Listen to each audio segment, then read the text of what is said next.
kigula lugi then tulyoka twolekera mu video eba yandeese obulungi kale njala mutagingira wano mukulu enanga abereko bulungi naye njagala abereko wano bulungi nnyo mpozi njala soka kuyisaawo kalowoozo njala soka kuyisaawo akalango kano then ndobako bula tulyoka tugende mu maaso kansoke mpisa akalango kano kale mwenna abagala okuba nti mutambulako omwaka ogujja okwolekera mu ggwanga lya Canada mbabulira conference eno bagiyita the International Conference on Health and Care Social Work theme health in a social perspective betaaga abantu abali mu Canada wepona abo abali weri wa Canada okuba nti mujja mubere mu conference eno ejja kubeera mu kibuga Ontario nga address wa conference center wegenda kubeera mu Ontario Science City 770 Don Mills Road, North York on M3C 1T3, the conference hall. Ejakuwe reported by GEC. Okufuna endagiriro nebisinga byonna ku conference eno.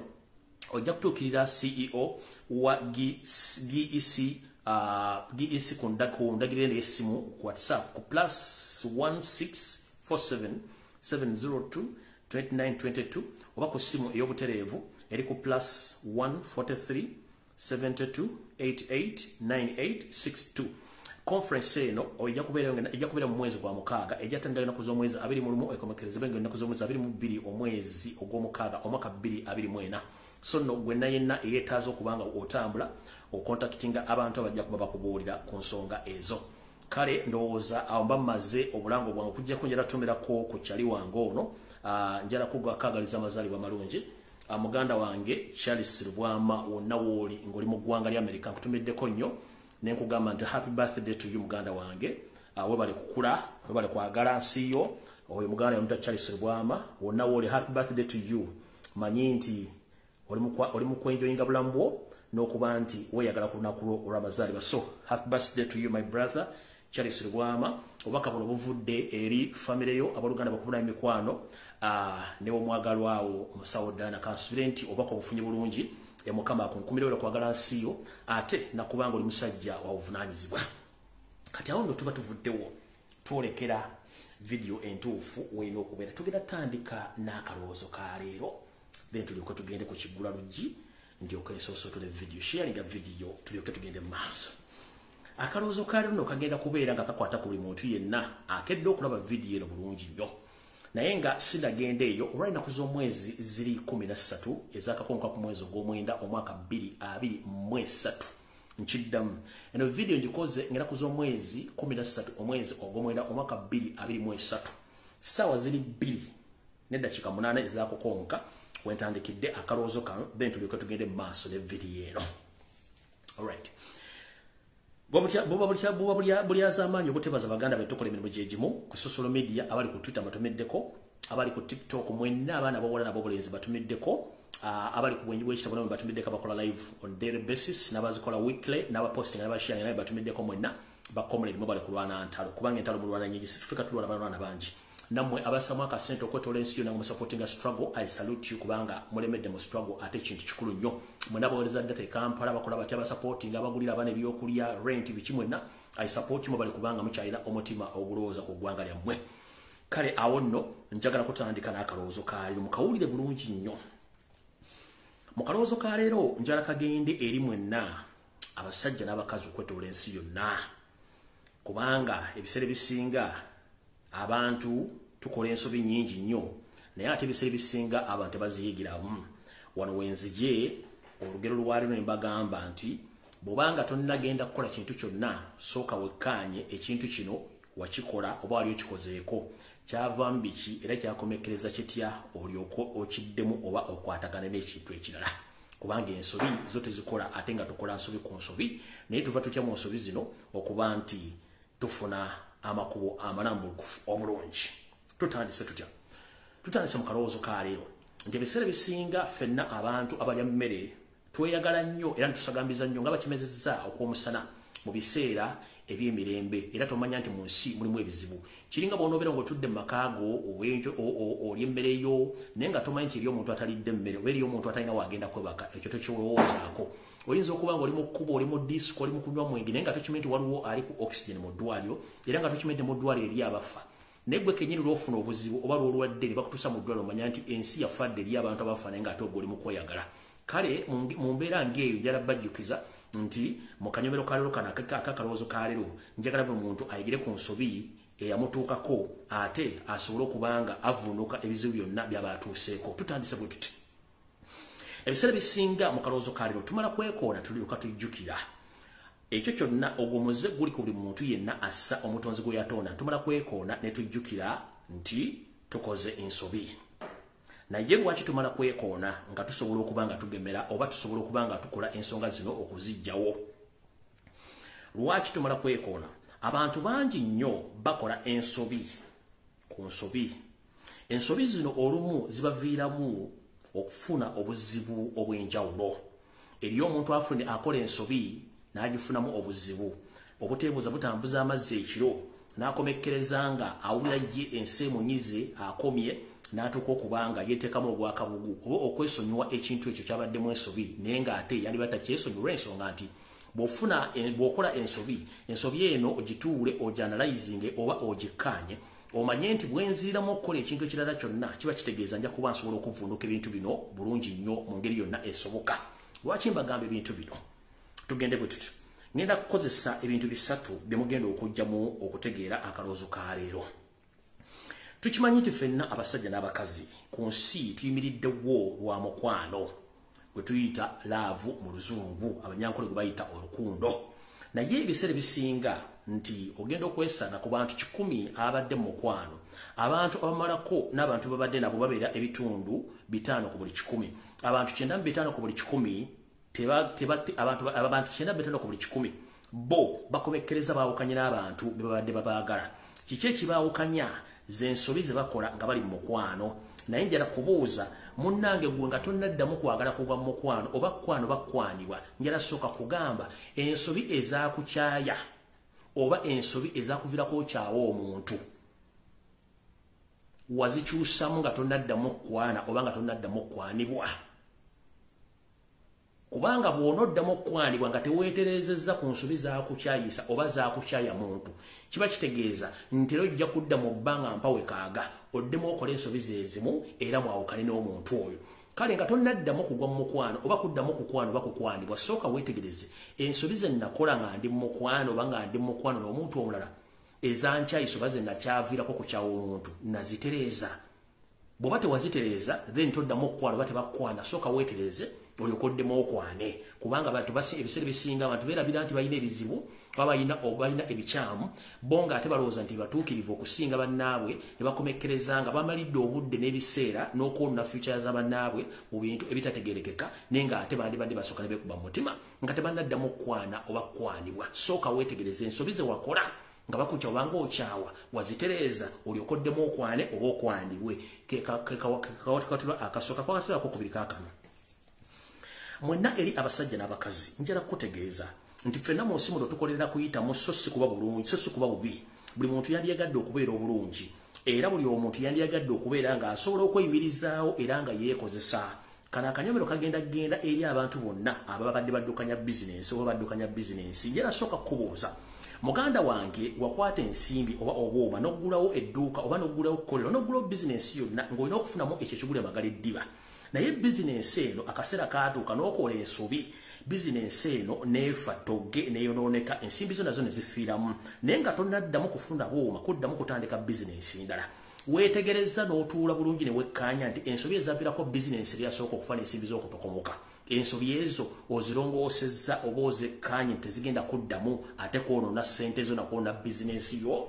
Kubanga tukimanyi nti ensobi oba mu nsobi muve engolokofu tuba kitegeeza nti buli muntu yenna abeerako ensobi gy'aba yakoze naye ensobi eyo givuddemu otya osobola ogirambulula ate osobola okweyongerayo. Kubanga n'abaana bato bennyini betuzaala betubutuza munnange asooka kubanga omutaddeawo wansi ng'omukyusa bukyusa bw'amala n'afunamu olungu bangu bw'anaaba ng'atuula bw'amala okutuula n'ayavula bw'amala okwavula naye mu process ey'okutambula okutuuka okutambula okwetengerera agw'ebigo era oyinamu otangira butangizi. Kati gwe yenna ali mu bizinensi nga wafunamu obuzibu bizinensi yo neegwa ensobi ezasula business eri ozetegereza nga tokyazirina era osobola ozikola obulungi ne ziterera n'osobola okuyimirirawo yensonga lwaki nkubuuzizza nti nga tonaddamu okukola business kintu kirala kyonna sooka weetegereze ensobi ze wakola ozitereezezza awo nno nvuddewo kati kanfundikire n'akawayiro akokusatu mu kalowoozo kaaliro gwe wenna gy'oli munnange mmanyi mubeera bulungi nnyo nga mulina ensimbi mweyagala era temumanya musiru yenna ali ku nsi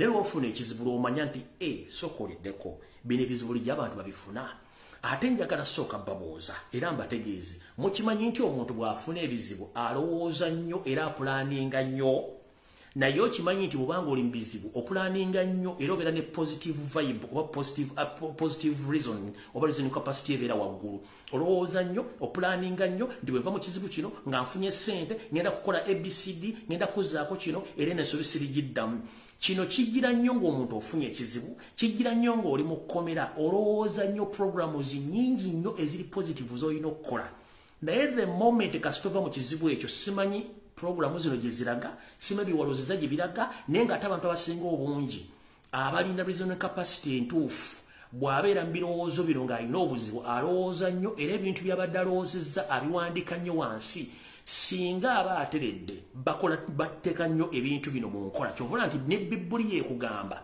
bw'osanganga abantu bano babiri wammanga oyambangako gwe ngendo bagamba Bibbuli yeekugamba nti okusanga omwanvu mpanga byoya ng'ayagala ssente n'okusanga omugagga binnyonkondo nga yalinako ssente n'ayavuwala okwatanga ssente n'oziwanga oli eyaliko omugagga kubanga kijja mwanguyira nnyo okuddamu okukozesa ensimbi ezo kugaggawala dani oziwo ono mwavu mponga byoyo olw'ensonga nti talina ati wadde essuubi eriddamu okugaggawala gyensonga nakibaga nti amazzi gakulukutira gye gaali gakulukutidde ke kalowoozo kaayo tugenze ku kiggula lungi alright ekiggula lungi kyaliro nno nakyo si kyangu era mukiwulire bulungi nnyo ekiggula lungi kyaliro nakyo si kyangu naye mukiwulize bulungi nnyo bayinza bwe nti bwe njogera ebyange era mbatumiddeko mwenna abaagala ekiggula lungi wano ku Lumbuye Broadcasting Service kansulenti buli bulungi kansulenti nammwe abeebuzabuzanga abafuka banaaba oba abeebuzabuzanga omusajja asitama afuka mutuuse bulungi nnyo abagamba temulaba vidiyo zino ate nga bamukera kuno mbatumiddeko nnyo kansulenti muweze era muli bangi nnyo alright mu kiggula lungi kyaleero kigenda kuva mu lugero olugamba nti enswa bwekyusa amaaso oponga naawo envubo okyusa nti enswa bwekyusa amaaso nga naawe envubo okyusa lwaki olugero luno lusoma luti oba lugamba luti olw'ensonga nti ekiswa kino kwe tukwatirwa enswa zino oyinza okukera ku makya munnaye nga kyakoze ki kyazibudde amaaso nga kitunuludde kyengulu ogenda okuddayo akawungezi ku ssaawa ng'emu okukimulisaako nga kyasukizadde amaaso ate gali kyemmanga kiba kitegeeza nti envubo gy'abadde osimye mu bwenyi bwakyo eri waggulu olina ogikyusa ate ogizza eno emmanga amaaso gye gazibulidde akawungeezi lwaki ebiseera bisinga mbagambye nti omuntu yenna mu bulamu abeera na biki bye yeetaaga n'ebyo by'ayagala naye ebyoyagala obituukiriza era nga tonnanyiga ku mutwe gwo kujere gwoyo atunda omutwe gw'ente ku mudaala nti owaaye omutwe gw'ennyama guno omutwe guno ogw'ente nga tekuliiko nnyama nga tonnajerega muntu yenna oba tonnajerega mutunzi wa nnyama sooka onyige ku mutwe gwo guliko ennyama olyoke munnange olyoke ogerege mu kiggula lungi kyaleero njala kigende eri mwenna abaagalana nammwe abanoonya obufumbo oba omukwano omutukuvu mumpulirize bulungi nnyo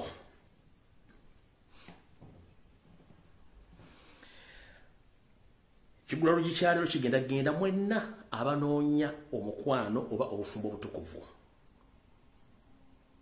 mumpulirize bulungi nnyo nazzikuno yenna oba nazzikuno bw'obanga oyagala nazzikuno bw'obanga oyagala kino ekiggula lungi kigenda wakati w'abasajja n'abakazi so si kyabakazi bokka buli muntu yenna awuliriza njagala ekiggula lungi kino kyeteekemu ku sayidi yo oba ey'ekikula kyo nti oli musajja oba oli mukazi nazzikuno bw'obanga oyagala ekitiibwa wamu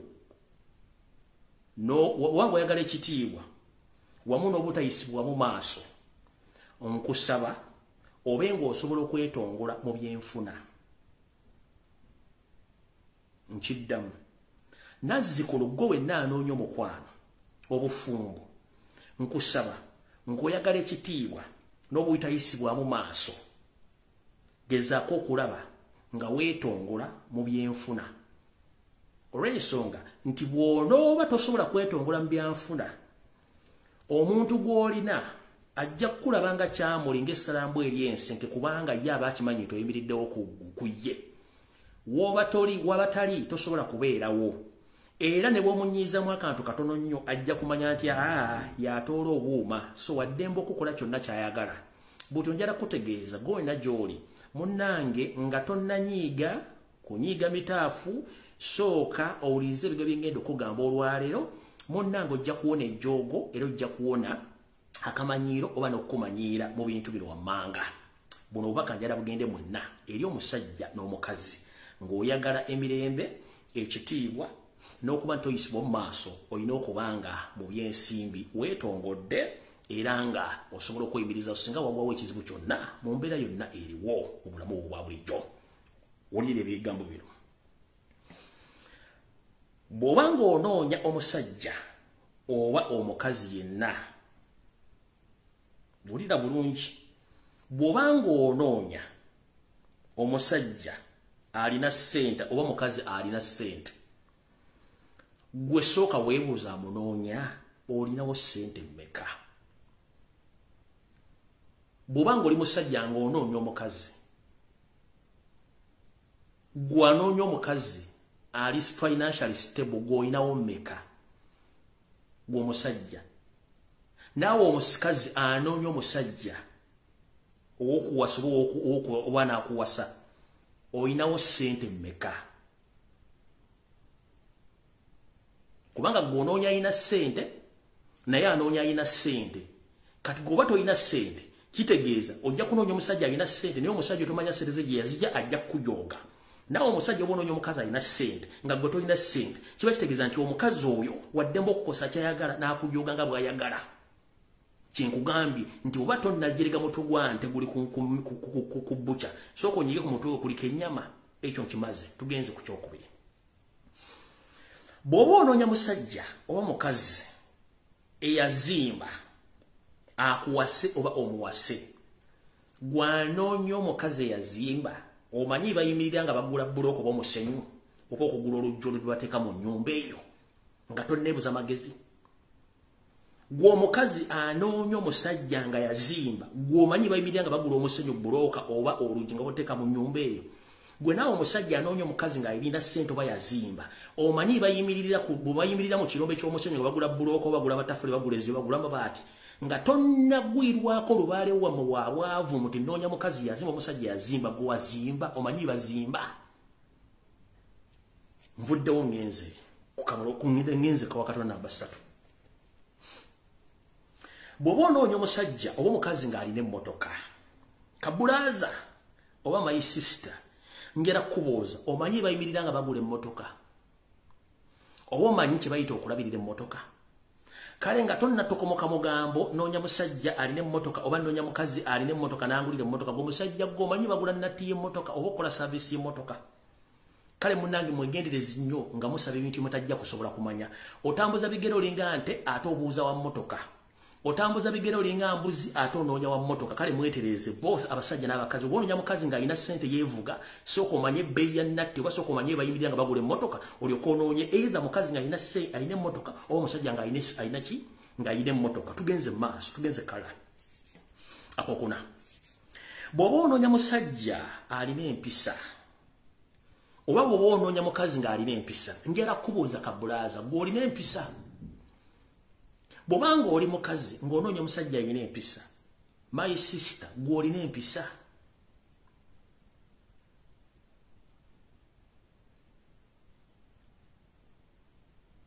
gw'olina empisa onoonya mukazi alina empisa ne gw'olina empisa onoonya musajja alina empisa gw'olina empisa kyekibuuzo kyensooka okubuuza kale sooka onyige ku mutwe gwo nga tonnabuuza bibuuzo bingi gye tugenze ku kawakatiro akaddako bw'oba onoonya musajja oba mukazi ategeera njala kubuuza gwe kabulaaza anoonya omukazi ategeera gw'otegeera era otegeera lunaku ki gw'anoonya omusajja ategeera omukazi gwotegeera bulungi era otegeera lunaku ki before nga tonnanoonya musajja ategeera oba mukazi ategeera ng'onoonya musajja ategeera gwotegeera era otegeera lunaku ki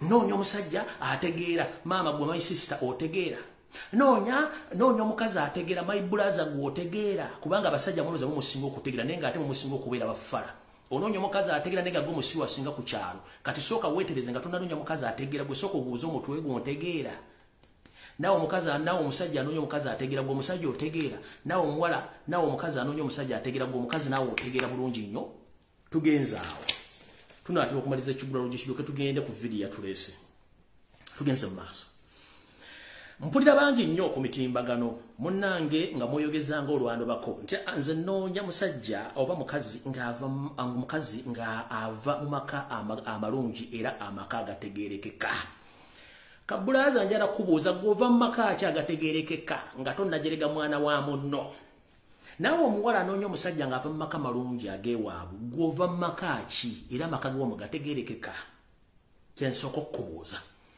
nga tonnologoota nangaalo giba mujjawo oba nga tonnalogoota nangaalo giba musajja mundi wa musanjiwo bw'oba onoonya mukazi ava mu maka amalungi gwe amaka ge wamugayimiridde gatya naawe omukazi anoonya omusajja ng'ava mu maka malungi gwe amaka ge wamugayimiridde gatya kyekibadde ekigwalo gikyaliro nga tonnakola kintu kyonna sooka weebuuze nze nnimiridde ntya kubanga jjajjange yaŋŋamba togezanga n'osaba ekintu gwe kyotasobola kwetuusaako ogezanga nnyo okuyimirira mu ngatto ze zikutuuka toyimiriranga mu ngatto ezitakutuuka kyekibadde ekigwalo gikyaliro mukama bankuumire katutandike vidiyo yatuleese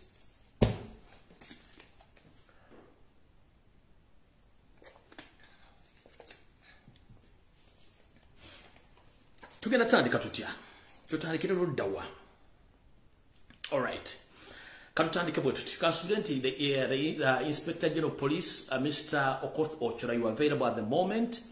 The so-called deputy of yours is here. The police spokesperson Ananga, you are here, and other people at large. Okusokera ddala nabagamba video ziri eziwedde nti semusota guli muntamu bw'ogukuba tofumba bw'ogulekamu tofumba kikola kitya kirabikidde ddala olwayo lwennyini era nekyerokera nti blame the monkey and cow mentality is at large in Uganda everywhere you go. Tubadde tuli awo nga batusindikira omukuku gw'ebbaluwa nti bayimiriza enkuŋŋaana za President Robert Kyagulanyi Ssentamu obutaddamu kutambula wantu wonna ne bafutukiramu omugambo bungi nnyo obudde tulina butono simiti naasobola ogirambula naye njala sooka kubuuza mukulu Enanga Robert Kyagulanyi Ssentamu n'ekibiina kya National Platform si baakola roadmap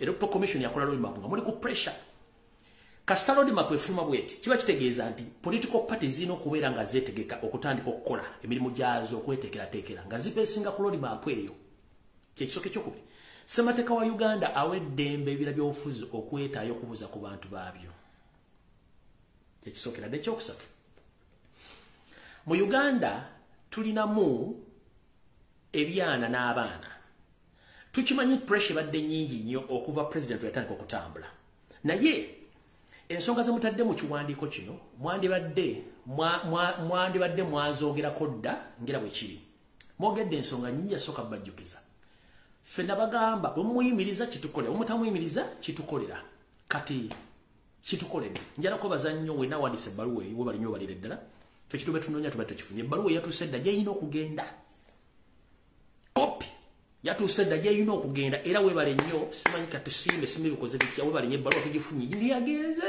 dda signed and received yagenze dda gyogye gyetwaga omanyi nabaga abantu bano totta kibe nga tonagikerenya ndusu totta kibe nga tonagikerenya tubadde twagala ebbaluwa omanyi waliwo kye bayita recommendation oba reference so all along we've been waiting for a reference mwe mwekoledde nga seffe tugiwandiisa ebintu bingi tuba tuyogera nga international community gamba wa oyo wolokoso propaganda kati ebbaluwa gye mutuwadde ebadde verification code gye tubadde tunoonya mu such a situation kati mutuwadde ebbaluwa ng'ekoleddwa mu sitambu eddu there is no democracy in Uganda ne mukitutera bulungi sitambu ebbaluwa yagenze dda yatuuse dda reason being mwagala nnyo okukebera amazzi oba waliwo akatebe bate wali katebe naye akatebe mujja kagwamu kansooke mbuuza muyimirize enkuŋŋaana mugenzo ziyimiriza ng'already timetable y'omukulembeze agifundikidde mu kitundu kya Arua era ne mutya nnyo well and good naye kansubire nti bwe muyimiriza tuweeno Muhoozi Kanyerugaba did drinking general naye ng'ogenda kuyimiriza enkuŋŋaana z'abadde akuba ebizibu bingi ebiira mu nkuŋŋaana za Geno Muhoozi Kanyerugaba mwalimu n'okusiyaga omuntu mulamba naye omusango tegwajja mu public era tegulina bwawaabibwa kati mwe muzze mutulirako obugege nti ate simanyi waliwo omuntu business z'omuntu zaayononeka embalala ne bakoona emmotoka y'omuntu sime biki no bino byonna tubadde beesuubira ne mugenda kukozesa ebintu ebyokola ki okuba nti mubikozesa naye nga tewali kintu kyonna kyabbibwa kyayononeka era tewali kati mukulu Enanga ne mukulu let me see here ono guy yani onawandiisa ebbaluwa eno mmala mulaba all right baramula mukulu katisigazi tumusiime wandibadde bwoba wandikaga ebbaluwa next time because you are major general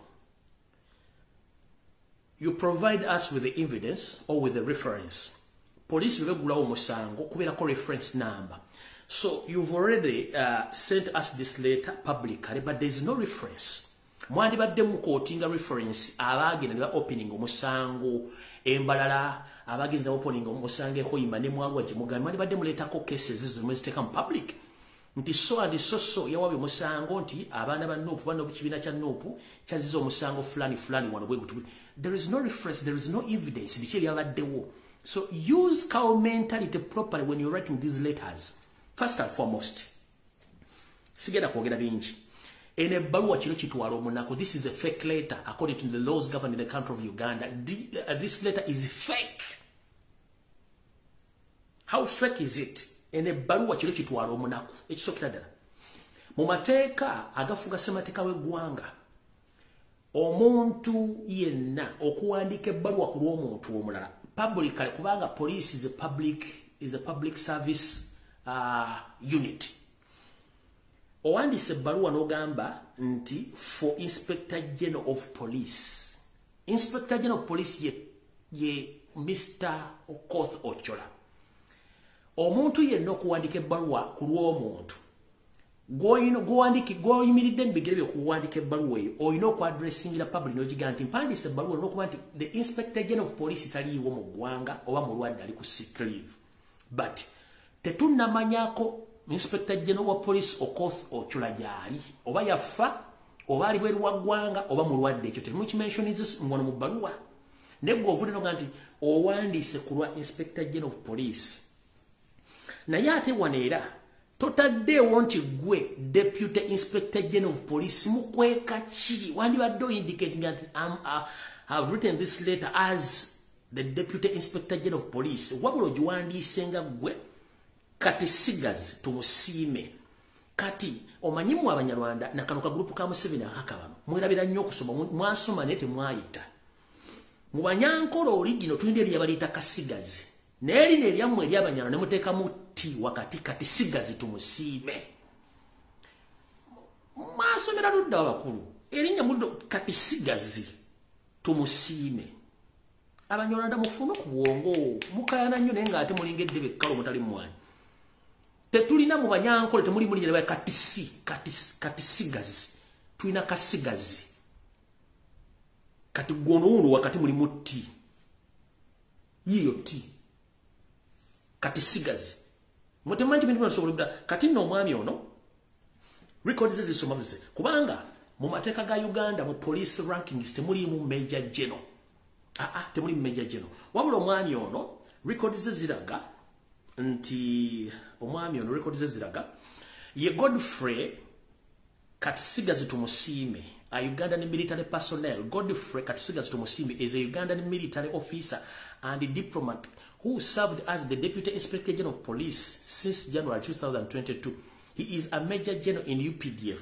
Immediately proper to his current assignment, he served as the Deputy Commander of the UPDF Air Force. Kati mu mateeka mu mateeka gali mu ssemateeka w'eggwanga eno ebbaluwa nfu 1 agiwandiise mu bukyamu. Where is the Inspector General of Police who was supposed to write this letter? Secondly, you are in the wrong office in the wrong time, because in the Constitution of Uganda there is no any serving officer who is allowed to serve me in any other force without resignation or resign from the other forces to join other forces. You are still a serving UPDF officer. How dare you? You've written such a letter on behalf of police, but you are in UPDF. Semateeka wa Uganda kugamba omuntu yenna okugenda okusavinga mu kitongole ekiranga oli w'amagye oba oli wa prison oteekeddwa okulizayininga mu magye gali oba mu force endala ne bakwenrolinga mu force endala. Era mu poliisi tetulinamu ranka gye bayita Major General. Wandibadde retired Major General, but you are still a Major General. Kubanga okuwandika ebbaluwa mu mateeka wandibadde retired nti wawumula amagye. No general nga retired, but you are still an active Major General. This is a fake letter, and this letter is unconstitutional. Eno mu mateeka letter tekkirizibwa nfu. Where is Okotho Chula taliwo? Details zonna ze mutaddemu ziri unconstitutional. Zonna details ze mutaddemu kubanga mulimu panic. Mutaddemu details enfu. Kanji bayiri mbanga want to gende maaso. Muwandiise bwe muti. Pro 1332/01. Press release notes suspension NUP mobilization activities until further notice. Nemugamba, as you all are aware, police under its mandate to regulate public meetings under the section 32/1 of the Police Act grant permission to the National Unity Platform to conduct national-wide mobilization and office opening of the party. Additional guidelines to the proper conduct of the activities were also given, which include proof of permission from owner of the venue gathering in town halls. Nainjala kubuuza mu town halls. Didigi yali akoleddeko olukundanga mu Uganda mu town hall oba Yoseri yali akoleddeko okulunda mu town hall? No. Why are you asking Kyagulanyi to conduct his rallies in a public hall? Tugenze maaso. Or enclosed area. Procession public order management violation. Mwakula public management order bill to prevent such incidents. While we completely support the rights of individual groups and other citizens to peacefully gather or assemble and makes their view on national matters public, we have noticed that in all areas where NUP mobilization activities are being carried out, there have been the total breach to the guidelines, thus causing public disorder, unnecessary traffic jam, loss of business, miscellaneous damage to property, or instance in Imbarara City, where crowd supporters vandalized a Toyota Hiace number registration UDB 251J and the traffic incidents, including a fatal one in Hoima City on the 11th of September 2022, where a one Mugisha normally died and 10 others got serious injuries during the NUP convoy. Kati mukawairo kanwe babuuliza gumukulu katisigazi. Where is the reference of these cases you've indicated in these letters? Kubanga police people come and report the cases and you give the reference to those cases. Where are the references? References ziliwe ziraga nti unimizango judges mentality mu basajja muli basiru nnyo the extent mulowooza mufuka. Tugenze maaso.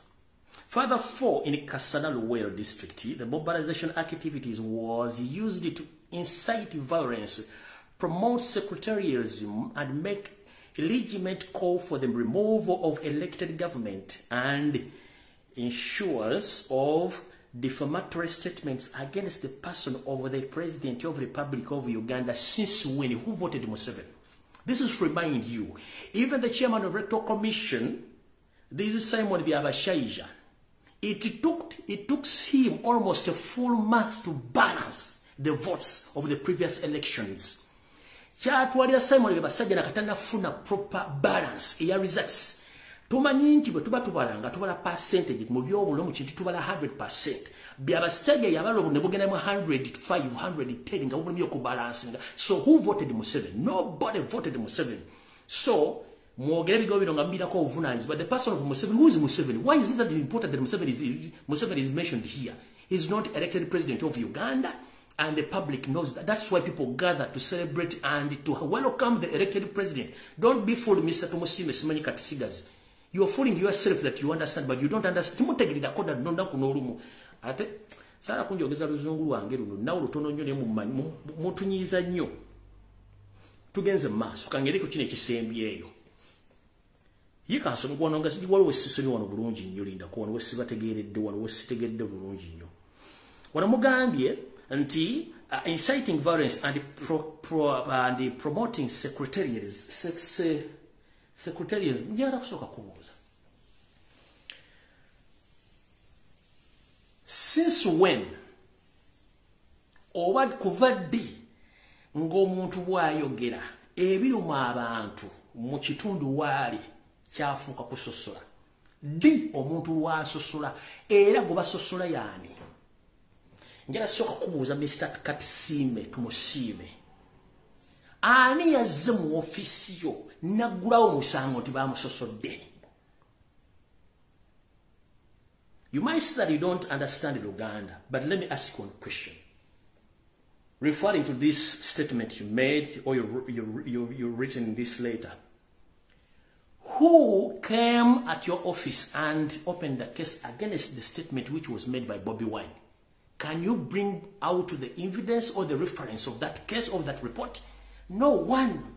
Because Robert Chagulanyi said, didn't mention anyone whose name that he discriminated him.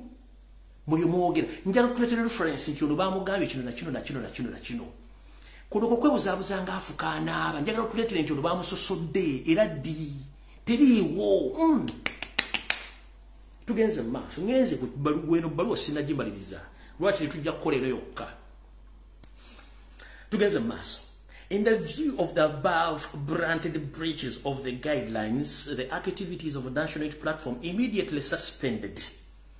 The announcement is a follow-up to our communication of the 12th of September 2023 to the new leadership, having the planned mobilization activities and the opening of all offices until such time that they are ready to comply with the guidelines and rules of law.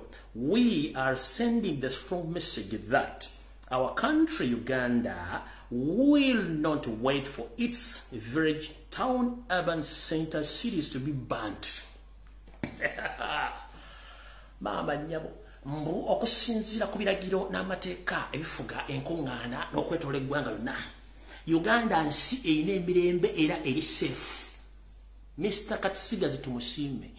Are you sure Uganda is safe?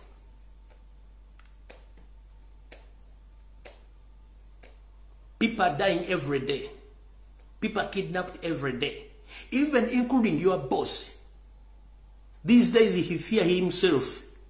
He even fears his own shadow to the extent that he purchased a popcorn machine, a bread-proof popcorn machine, where he enters that machine and he closes himself there without allowing even his bodyguard to come near to him. So that is the safe country you're talking about. You're still safe.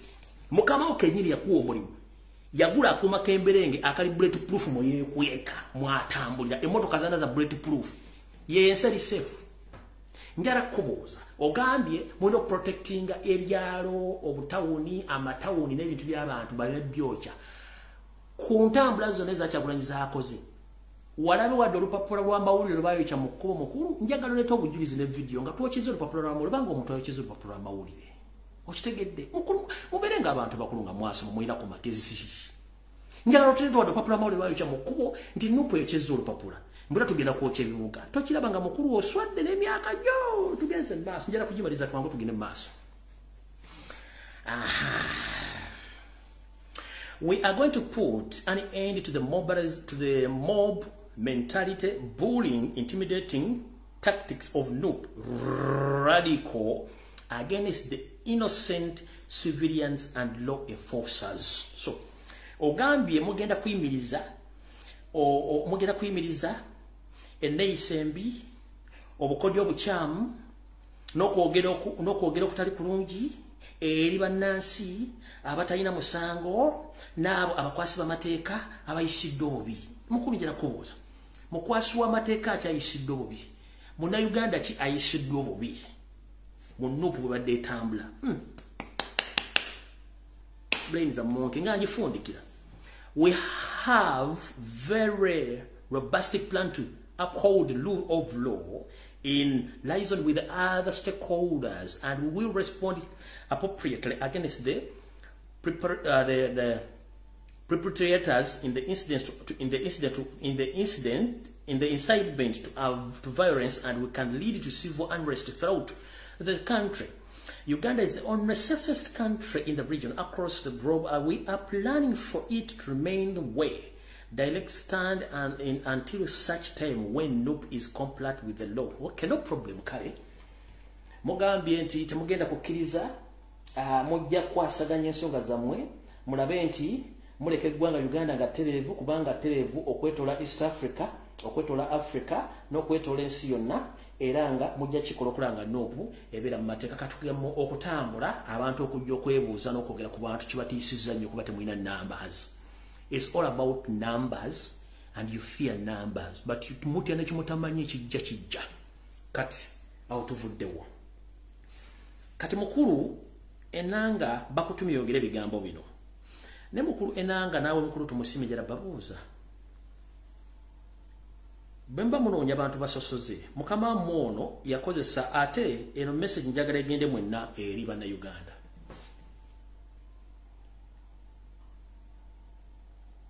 Ensonga lwaki bawandiise ebbaluwa eno batidde. Era mu kutya kuno bagambye bati. Bagambye Museveni bamugambye bati. Ebitongole by'okwerinda. Bamugambye, in the meeting which was held today, Museveni has been advised not to have any public meeting for at least a period of 3 months to wait for the public to come down. Bamugambye mu meetings abatudde olwali nti yoseriki bahabulwa lutabayisirwa mutabana wa kale kyensere temezezede ensanga bisibena nyirika buyonje etambula ennaku zino atambula awaluka alinga embaata emaamira amaji agenziriza. Bamuwadde amagezi mu lukungaana olutudde olunaku lwaleero nti tagezza ne yeetantala okuba olukungaana lwonna mu kitundu kyonna eky'eggwanga okumala emyezi 3. Alindeko ebbugumu Kyagulanyi yataddemu bantu limale okukkakkana olw'ensonga nti ajja funa okuswazibwa okutabanga mu bulamu bwe, olw'ensonga nti abantu bajja gaana okujja sinakindi ne bw'anaateekamu ssente ate aswale nnyo kubanga takyalina kyasobola kugamba bantu ate nga naffe tukimanyi tanakyagamba bantu. Ne bamugamba munnange newaali kubadde oyagala nnyo okwogerako eri abantu sigala mu ofisi ng'otudde okuggyako ky'olina okukola kwe kutandika okubeera mu miitingi ez'abaminisita okubanga wategeeza bagende bakola emirimu egyo olw'ensonga nti ojja kubanga omwana gwe baseera nga bamuyimbira akayimba sirikawo bebi maama atarudi kesho y'ensonga lwaki bagambye okola ebintu bino. So eza mukitegedde temulina kye mugamba bantu. Kati ng'oyagala okumanya abasajja bano busiru bwabwe n'okubadde okutiisibwatiisibwa, njagala owulira speech ya mukyala gwe bayita Musafiri Nabbanja bwe yagenza ate ewaabwe ng'akupira omusajja oli campaign. Naye before nga sinazannya video ya Nabbanja eri ng'agenza okupira owenera mu campaign, sooka olabe kino kye batadde olwaleero mu kulonda okugenda okubeerayo. So mayenze nina drone buli wamu nabagamba sooka olabe kino ekiri mu kibuga oba mu kimu kye bayita Hoima Kitoba Hoima near a former minister Mugana Kajura. Kino kyekiriyo nga bayetegekera oyinkyo okubba akalulu. Baminisita bonna ba RDC bagiso bapusu bafiso baminisita bonna basuzeeyo. Kino kyekiriyo. Museveni positive give ulida eno video tugikwata empola. Ekyo kyekiriyo gye basuze leero. Tunula.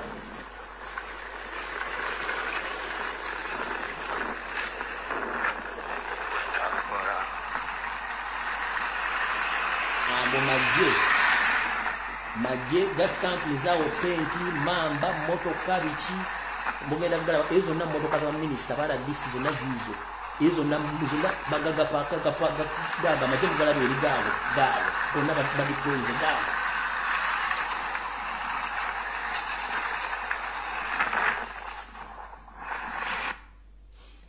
So that is tomorrow. Ngenda jiddam mulyoke mutegeere ekigenda okubeera ehoyima. Ffe tubeera ne information tugifuna ku ground buli omu tuba tujagalidde kanzire mu video eno tulyoke tugende mu maaso. Kino kyemulaba essaawa zino kino kiri kitooba okuliraana n'amaka ga minisita eyali minisita Muganda Henry Kajula kanga baddiremu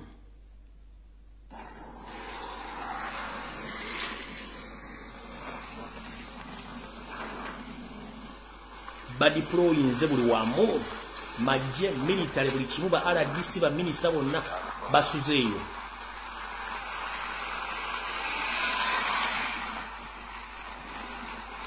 Gaabo ga campings omoroka za minister ezaba RDC amaje mamba tanka byonna bigo amaje gaabo mugala ge bayiye gaabo.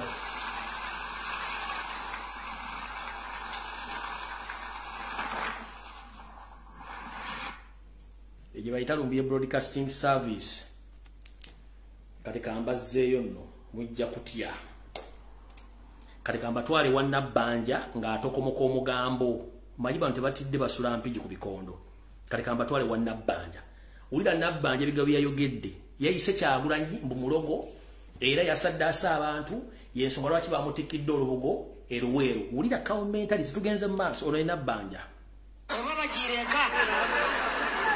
batu mgenda garuka hanu wechiro na kamilioni. Kugaruka hanu saa 12 na kamilioni hanu. Tukurara muunga itopaka kai. Chiri chitia. Na gravito wa mtu ijumulesire. Tukuja kwa picha. Enare moye. Kama webidongo bino kwenda kumusaba asetinga ebidongo bye kubate birikiriya kwenda asetinga ebidongo byetu bibene bitera kurungi kwenda nyibyanu mborete na yane nyepicha enare moye musaba noye usmano ye netendete ni mutikida abazini baite kamilioni mu musasulira sente teneko naye kwena mwegendeserezi ekiro kyaijo ndabire ugano abantu abandi baina ebintu bya Sitani ati abantu bafiire gehani ebisitani mu biboine mukumara gagenda mwija kufa ati abantu babiri bafeereire kandi n'abandi bayijudo ali mu byamarogo ebyo tukamulora ijwe lyali luweero nibamusiba embugo mutamulora ajwaire embugo mukamulora ati mwegendereze kiro kino bangambira yete mutulukire mu nju zanyu bajja batomera ngoli agena atyo naroga abantu n'abaroga ali mu byamarogo mwegendereze chimanyiraga abantu bafeereire gawo nibuchikengeraga kubafeereira abo nondi chitumanyiro balararawo bagambenda wali kubi muno aliyo bani 20 bona bali akitabu aba boda mwegendereze Katonda atte emyaka n'abaza entengo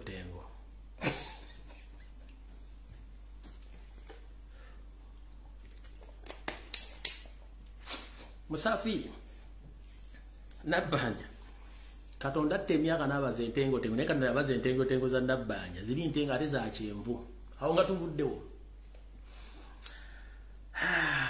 mukulu nabbanja ebigambo byokoze byonna ebyo ne byogedde ko bayita okwetolobojjanga anoonya emisuwa mu mbizzi Musafiri nabbanja ebyoyogedde byonna ne byokoze kubayita okwetolobojjanga anoonya emisuwa mu mbizi. Embizi tosobola gifunako musuwa kati bye mulimu NRM ba propagandalist mwenna mulimu kwetolobojjanga abanoonya emisuwa gy'embizi ndi mugiteeka ecupa y'amazzi ewone. It is impossible. Ekibayita okwetolobojjanga anoonya emisuwa gy'embizi okugiteeka ecupa y'amazzi. Kale tugenze maaso. Mutegedde kiriyo bice bigenda maaso twagala genda maaso nabage video ya nsasagge. All right. Sina kwa no information ni mu kitabo nkyali ono mwaka yivu. Nkyali mwaka yivu. Kaso ke enanga nkuleke. Enanga hakuleke. Enanga nkuleke. Enanga. Enanga kali.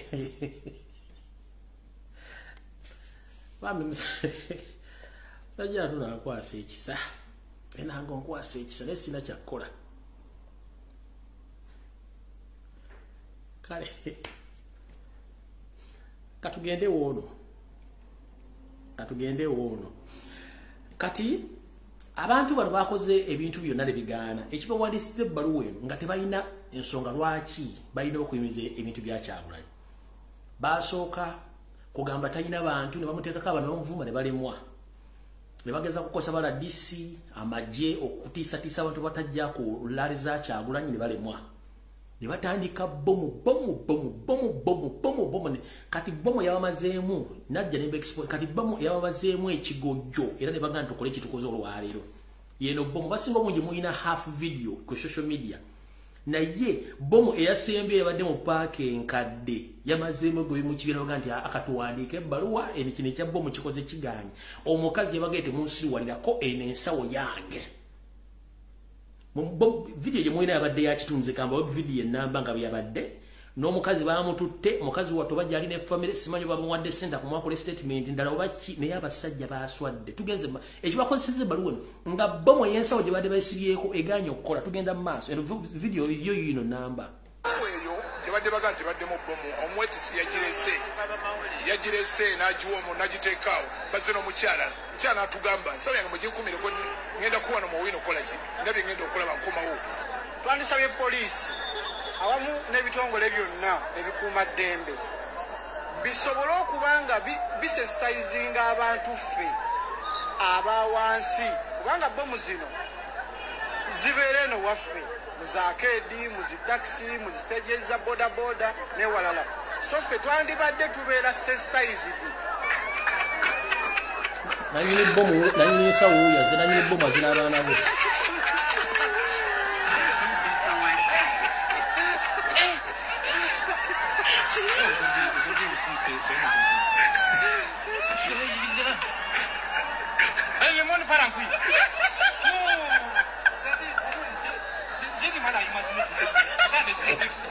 Okubola ganti ensawo yiyazina n'abaana be nga tagitya ne poliisi n'ebireeka esembera.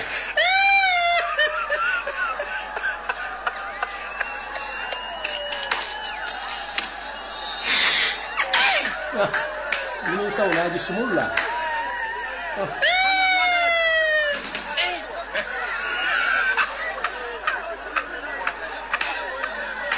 Yiyo n'agisumulula.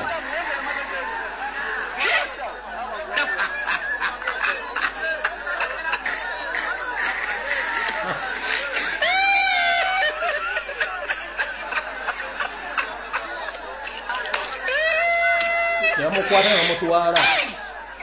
Amututte. N'obwana.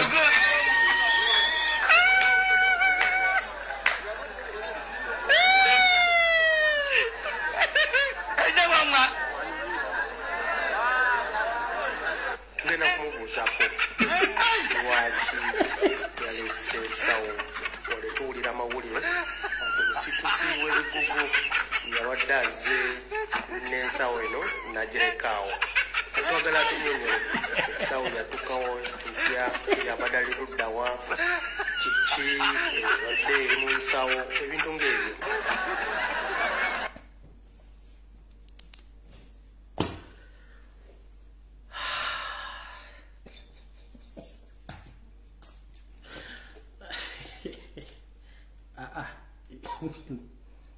Kirungi okuba munna Uganda.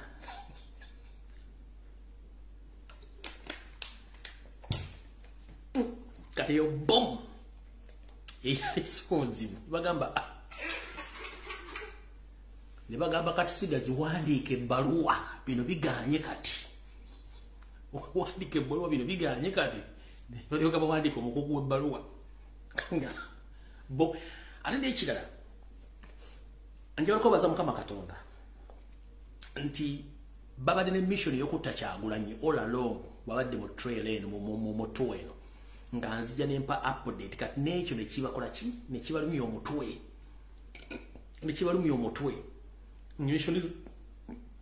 mission zaabwe zonna ne zifa balina mission y'okutta Kyagulanyi mission zonna tuzikuba tuziyuza kati nga kibadde balina okukola ekyo kisembayo kati tugenda abayina panado n'akatambaala mutere munyweko kati tugenze njagala bazze ku basajja bano obulimba bwabwe kati bagenze ku Bukedde ne batandika okumanya banatera okukola ekintu bakubaina ekintu bakuba kita premeditated statement bakuteekawo ki story before nga ekintu tekinnagwawo olwo mission gye badde baagala okuttiramu Kyagulanyi bagenze ku Bukedde ne bajja ku video obukadde bwonna nga Kayihura akyalumye gye bakuba mu bombi ki ne basuspect baleeta naye kambazo katono nnyo musooke muli bu statement buno then tulyoke tugende ku video entufu yatulese tetunaba tukyali mu kugula luggi lwa video tennaba kutuukawo kati Kayihura olumu abasajja bano bamwegaana bakozi bali batega bomba bamwegaana n'anyookera mu meeting kansookereza ka Kayihura nga basuspect byali alesa abayaaye bamwegaanye lyoke ndizanya kali akala bulira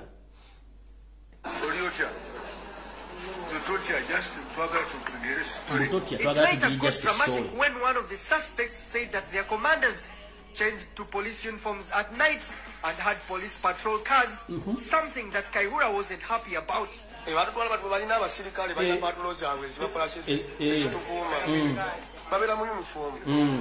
Catch the police. Don't take this. That's not true. Even the statement is not that. Baba, you get like you. Don't.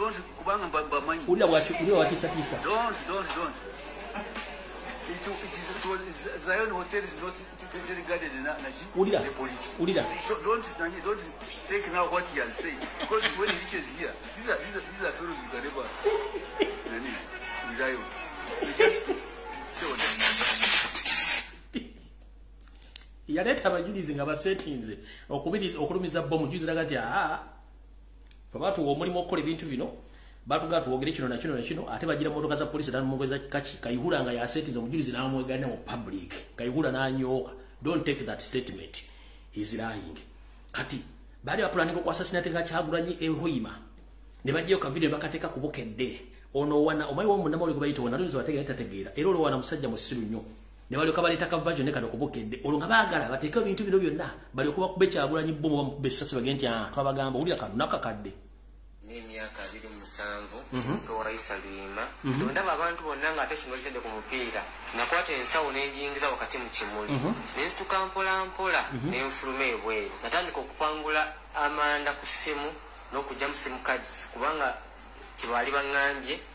Called Isa Ahmed Lwima. I joined Al-Shabaab movement in 2009. I trained with the foreign fighters for 4 months in Barawa, then deployed in Mogadishu. I was reluctant to pick on Ugandans. My rage was with the Americans, whom I deemed responsible for all the sufferings of Muslims around the world. They are the ones who planted the TFG government in Somalia to stop the Islamic State from formation. The same way they planted Karzai in Afghanistan, Zardar in Pakistan. So that was my rage. That is why I picked on the Ethiopian village because of that mix-up. Ethiopians also being a big part of our enemy. But the Ugandans that I was pushed that by some of the bombers when I was always reluctant to carry it out before I could get the targets of Westerners and Americans. I'm called Nsuga Idris. I'm 30. I was out. Hassan narrated to me how the bomb would work. You were just to call that number I had in that phone, and the bomb would detonate. So he told me, you detonate the bomb in the laptop bag, and that would be the Somali's signal to blow himself up. And you detonating that would mean that you're out of range. Kati mukuru Kalekezi Kaihura yoseriti bahabulwa ne government yammwe mukuru Fred Nanga namwe bamanjira soka babuza munsi yonna bwe baleeta abantu nga bano abasubirizwa okubeera abatugi tebateeka mu kamera nowhere era tebaba questioning mu kamera. It is impossible, tekisoboka. One, eggwanga lya America libadde linoonya abatujju okwetoola ensi yonna era nga bwe mutujju omuli muteekako ekitono nnyo miliyoni emu ya $1 ku ttaano. Omuvubuka ono bwe yanaleetinga nti baaliko Afghanistan ludda singa America yamukimadda n'emutwala for further questioning singa talinawo. Kati mwe mwerabidde nti ffe tulina history mu mutwe. Saga ya bomu ezaakuba erugogo kabalagala nti ndawwa. Saga eno yaviirako n'omugenzi Joan Kagezi omulamuzi okuttibwa kubanga abalamuzi bangi bagubwa mu musango guno ne musigalamu omulamuzi oyo. Omulamuzi oyo yali agenda kuwa ensala ye ennaku 2 ng'amaze okufuna obujulizi nti kyonna Kaihura kyolina kiri fake. Kaihura n'osindika abasajja bano bakubba omulamuzi Joan Kagezi yali agenze gula micungwaji na kutwalira abaana be n'omutta. Golooza ensi temanyi ebintu bye mukola. Kati mukulu mwegendereze tujja be exposing to the extent mujja kudduka nga temwambadde na mpale awo tuvuddewo tugenze ku nsonga endala. Kati tugenze ku mukulu ono abadde ayogedde ebigambo bingi nnyo naye kansokenzanye bye yayogedde. Bwamala obyogera mbawa analysis yange mbawereko ne reference. Bu video buno mwabula benenze nina engeri gyendamu ebintu byange mu ngeri endala ennyo. Naye nga ntandika video njagala kuliko omusawo webutabika. Obere kumpi nnyo njagala kuwa omuntu ono mutwale mu muteeke mu ddwaliro. Muwulire statement omuvubuka ono yakoze. Then bwa kuliko omusawo webutabika mutuyambe omusajja ono mukwate muleme kumuzza mu public musoke muri statement ze yakoze. Video mwakana njagala kukola analysis mbongereze ku bye nnina. Uli abo yayogedde. Oyo avamalawo. Kati okubuza ku kibuuzo. Kati njagala olete bwe Uganda mu Zambali. Eggwanga liririmu babayita bapokoti. Soko maliza nsangwa y'eggwanga. Agambye mu Uganda muno eggwanga lirimu baliyita bapokoti be bakansangwa b'eggwanga Uganda.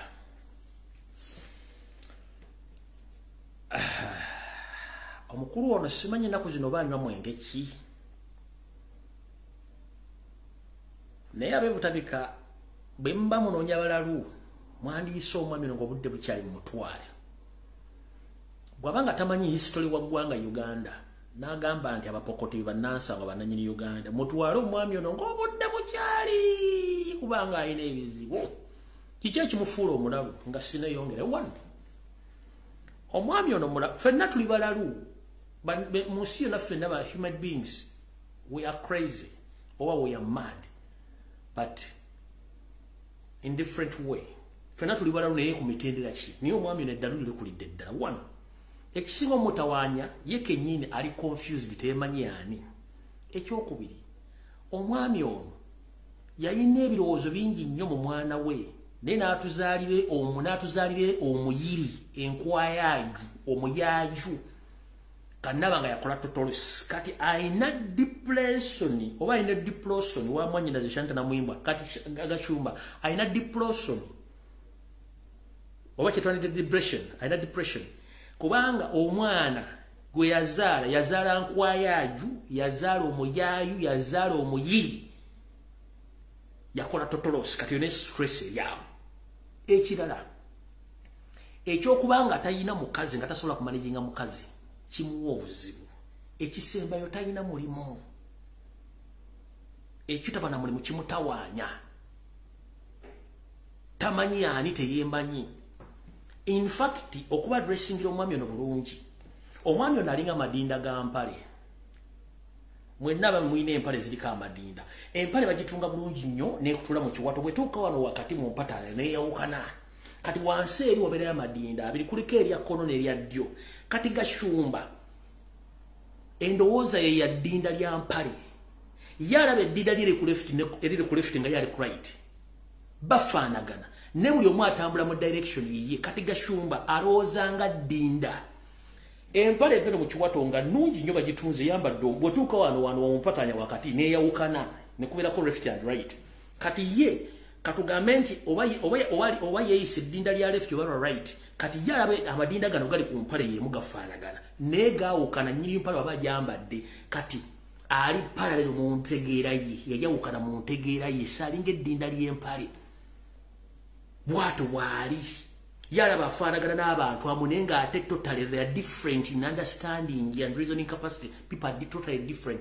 kati ye kennyini atulaga entegere nti nfu nnyo alowooza nga ddinda lya mpale kuŋŋaanya nfuufu era kyova olaba abakyala abooza engoye bulungi nnyo empale agyoza mu bitundu ebi bisatu agyoza mu kiwato n'agyoza mu mpataanya n'agyoza ne ku madinda wansi kuba madinda gakuŋŋaanya enfuufu kati omwami ono ddinda lya mpale likuŋŋaaniddemu enfuufu mu bwongo he can't reason gw'oŋŋamba otya ng'ogamba nti wasoma ne bakuwa akazi ne ojja n'oyogera ennyaanya kasasiro byonna biriŋŋanya bijja n'obyogera ku TV ng'era weeyita nti otegeera kubanga olina stress omuntu yenna ali depressed takizibwa kwogera mu bantu kubanga asobola okwogera public n'ekyo kiyakoze sigenda kusomesa byafa bya Uganda ani yasooka mu Uganda yatandikawo etya no mba ngenda kuwa obudde sigenda kuwa budde ngera tugende majjera kutegeeza byonna bwe wayogedde bw'obanga weetaagisa kubira 99 oba otabika mujje mu kimu omwami no kubanga mulalu is totally mad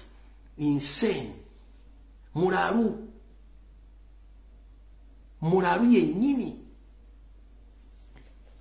tugenze mu maaso wulira kankubuuzemu ekibuuzo lwaki bwe tulumba nnyo nuupu awo interjecting nedda njagala bwino oyogera ku muntu ataliiwo njagala omuleeta omukakasa nti omusajja ono okakasa mulundi wuuno mbugo muzzukulu wa kayiira gajule kati bwaba omulundi oli bwakugambanga nti yeddira nkima chances ziba 8 ku 10 nti munyarwanda eyo ndowoozayo zambayo perception yo gwoli emusi gwosiga okusoma muli bana gw'oluganda eno ensonga y'amawanga ffe tugidiiginze diipu olwekisisigenda kwogera ekijja okushookinga kati lwaki kulumye abalundi si bannayuganda nze tekinnumye nze kyenfa nga moderator tosobola kuyimira ku TV nogali mugundi nga tolina bwino nekireka nekiyitawo bwekityo ne banzijjako omusaayi guno nabaga nti olimu lindako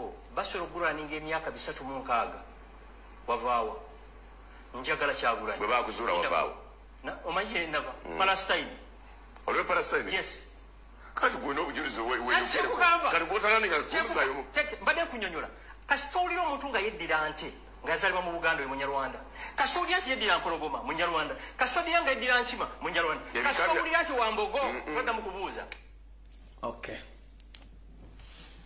ndowooza mutegedde kyembagambye nti eddalu lijjira mu mitendera kati eddalu lyono liri overdue Gashumba eddalu liri overdue yeetaaga kutwala kuwa mpeke nakuba mpisa asooka awummulemu agambye nti ye ava Palestine kati abasawo abajjanjaba abalalu bwe bakukwata ne bakutwala ebutabika olukutuusa mu ddwaliro ne bagamba nti nze ndi mulalu nva na kunywa caayi bagamba ono kati mulalu super ali fresh bakubirawo ekikato bwe kasita otuuka ebutabika ne bakutuusa bwe papa ekigambo kyogedde bwe kibanga kituufu 100% baga nti ono yayise windows bakubirawo empiso kati omwami ono agamba nti mu Palestine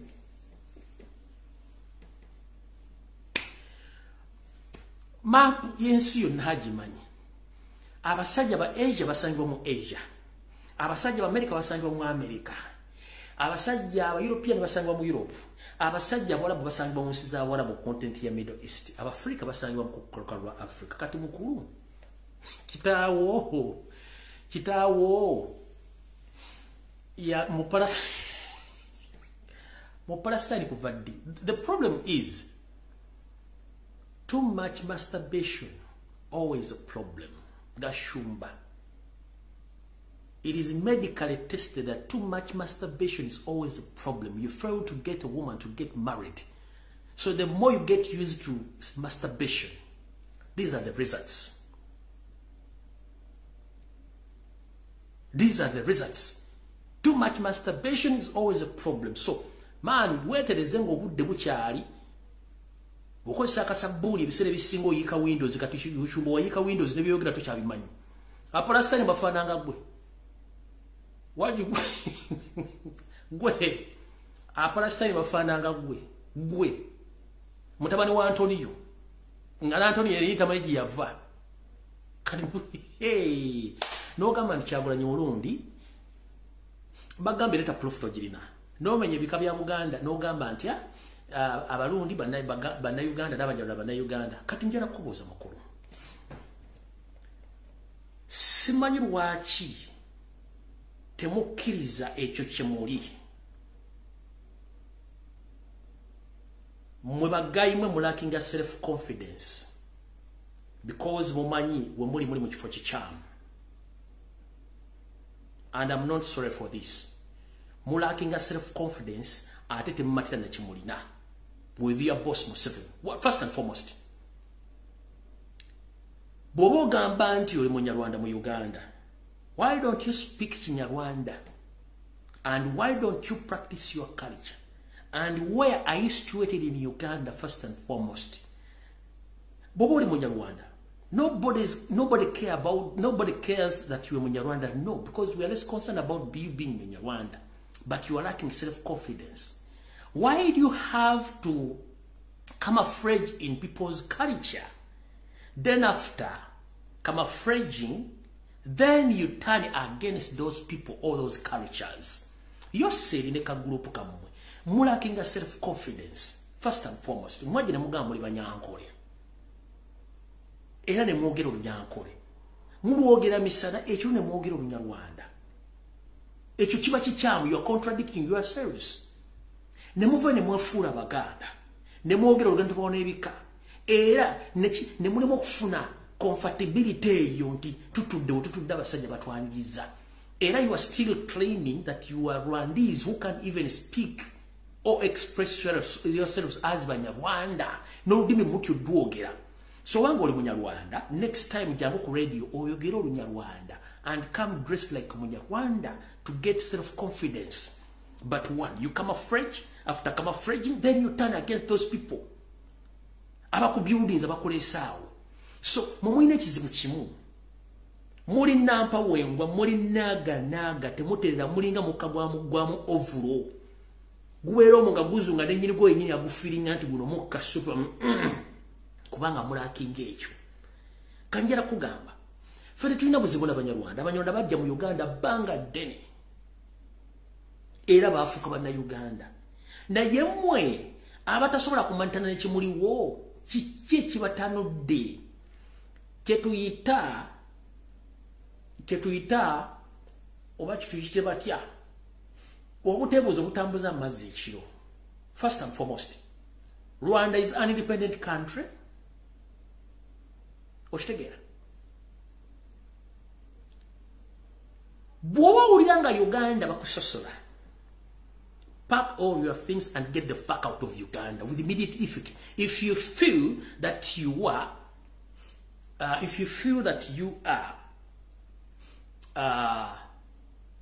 racial abused in Uganda, or you are discriminated, with much of respect, pack all your reggages and fuck off, get out of Uganda, go back to the country where you'll be feeling safe. Kwate nsawozo, slow bugubuo, bo underwear wo, or demo chitungo, wala jibata kusosula, kubango omuntu wabela mchulu musosula. Tobela comfortable, but no one is intimidating you, no one is abusing you. It's you ever coming on top. Start pretending that you are so special. What is so special about you guys? You want to be so special. They have no problem. They are comfortable with their lives. But you, the group which came with Museveni in the 1980s or 1970s, why you call yourself so special? What the hell are you? mulina kimwe mwefula special nnyo ate muti okweraga nti muli kintu kyekyo kugamba singa mwali magala proving abantu point nti muli so special. One, mwandibira mbuga direct tuli Banyarwanda and we are situated in this area in Uganda. Temwina location kyekisooka ekyokubi muti anokwogera olulimi lwammwe ekyokusatu mukama freyinga mbera mu bitundu ebyo mwefula bannansi b'eyensi ate ne mmayamba tulako nga mwagala okujjayo ate nga mukozesa ebintu byabwe oyogera Luganda okuvuma Abaganda oyambalanga Muganda ate okuwonula ekitibwa ky'Abaganda ate weyita munyalo ogaba kusosola ani akusosodde first and foremost tiri akusosodde. If you feel that you are not safe in Uganda, yes, you say that you are Munyarwanda, pack all your things and get the fuck off out of Uganda. Gende wamwe, nobody is going to criticize you when you are there. What you get to agenda ko criticizing? You are free to pack all your things and go back where you feel that you are safe. Tewali akuizi, tiri agenda ko criticizing. And nobody is against you in Uganda. It's yourself who are against yourself. You are self-destructing yourself. You are distracting yourselves. We call it self-destruction. You are distracting yourself. Statement Robert Chagulanyi Setamuze yakoze njagala ombulire ani gwe ya mentions ya criticizing. No one. He was speaking the truth. Abaganda bayamba Museveni n'akabinja ke abaana be babatta abantu abali mu office bonna si banna Uganda bonna bagwira kiki yayogedde kitali kituufu abantu abatta abantu baffe bamanyiddwa Abanyarwanda kiki yayogedde kikyamu Museveni asobola kuleeta state house list y'Enakasero kuliko Omuganda kuliko Omulugwera kuliko Omusoga kuliko Omutoro asobola kuleeta list y'abakozi abali mu state house tema kuliko Omuganda kuliko Omusoga kuliko Omutoro bonna Abanyarwanda. Oba kyeyagala okutegeera tusooka okusomera wano eno Kyambogo University bali bafuga Kyambogo University Vice Chancellor Katunguka Academic Registrar bamuyita Anne Begumisa Dean of Students Mugume Bright University Secretary Arthur Katongole abo bonna Banyarwanda. Director of Planning and Development Bataringaya Robert, Senior Procurement Officer Muhanguzi Richard, Senior Legal Advisor Counsel Nisima Claire, Chief Internal Auditor Tuwemboine Hashim, Human Resource Richard K. Manano, Basa Bakulu Stephen, Senior Public Relations and Marketing Officer Tuinomo Jone Robin. A university mu genda ku AIU genda simali ku everywhere you go busabwante bwerere kawo mentality genda buli kitongole kyonna kya government genda ku Kisawe Entebbe genda ku border coast zone za Uganda. Who are those people who are there? University Makerere banga ntegezedde okusonda ku drone zange abaana bonna abaweereddwa okugenda okusoma obusawo ne bayintano bonna abakola internship bonna abantu bawandiisa abaana 8 bonna bakabano group nenga the indigenous Ugandans from different parts of the country were denied access to get admission. Why? Katojo yasama oyasamiri na simiri chibi. Please, we know. And we are fed up of this bullshit kubanga tukoye. If you feel offended and you are not safe in Uganda, that you are discriminated, it's very easy. Pack off your reggages and get the fuck out of Uganda. Nobody is going to stop you from going where you feel safe. And this is to remind you. We are called Ugandans. The moment you hold a national identification of Uganda and the Ugandan passport, you are Ugandan. We don't care which part of Uganda you are coming from, as long as you are a Ugandan holding a Uganda national identification and Ugandan national passport. You're Ugandan, but you every time complaining. Are you sick in your head? Chichi. You don't trust yourself. Every time you're panicking, mubuzebuze bitaina answer. Anyaba sosola. Nobody. Mwemwe sosola. Ochitegera. Mwemwe sosola. Tewali abasosola. Mwemwe sosola kubanga temanchi muli. Temwe kweka mojeyo. Lwaki bakuyita omusogo onyiga. Lwaki bakuyita omusami onyiga. Lwaki bakuyita omudamu onyiga. Lwaki bakuyita omunyoro onyiga. Lwaki bakuyita omutoro onyiga. Lwaki bakuyita omunyankolo onyiga. Bwe bampita omuganda nga nyega. Siri muganda. Bwe bampita omusami nga nyiga. Nemwe olubaga ati Banyarwanda. Even yourself, you know that you were a hateful creature. Muchimanyi. Waze ku TV ngo yogera amaso gakutwakase olinga goba kubye enemy babega no olinga goba kubye enemy kubanga muchimanyi nti egwanga lya mmwe akapinja kamwaka mu 7 sibala kulimira temwenda bokenyini temwekiririzamu goba kuito America ngonyiga bakuito mongereza ngonyiga mwandi badde muri basanyufu nnyo no kizibu no kusanga n'omuganda yo Munyarwanda no because we don't care toli wange tosolo wange sinze nkulisa sinze kumwambaza. It's up to you. Abanyarwanda bade okuva kumuna ndabi webali bafuka bana Uganda baganda banyankole bachiga bafuka no nemu kana kabinja kazi one recently mwefude muri so chikinye kiri special chimulina chichinyo uchitegera wonna amaso negakutwakala emisuwa negikwerega mu kyenyi nenga emisuwa gikwerega you are nothing. Ettaka liko mu kyale wamwe ettaka mabbali be kitawo yali bali yali bakumusajja ya musenza namuta natwala ettaka okoleta obuteewo wabusatu buna ne katrakita koberako nogamba oyina ettaka mu Kampala Enyumba gyosula mu siri ya musajja alinda mu America eri akubanja ne tosula musasula. You are nothing apart from Enyumba jolina emotoka jolina ne sabuli liri mu nyumba y'omusajja waganda ndio kuddamu okutulina kyoli. You are nothing. Ne ever ne wete countings and very important. An important person doesn't behave like you, Gashumba.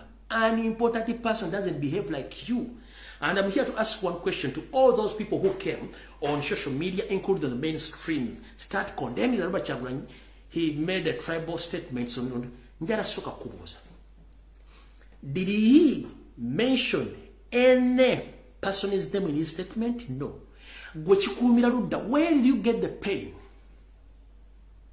Wojawo bulumye bujaluda ku bigayo Chagula byayogedde.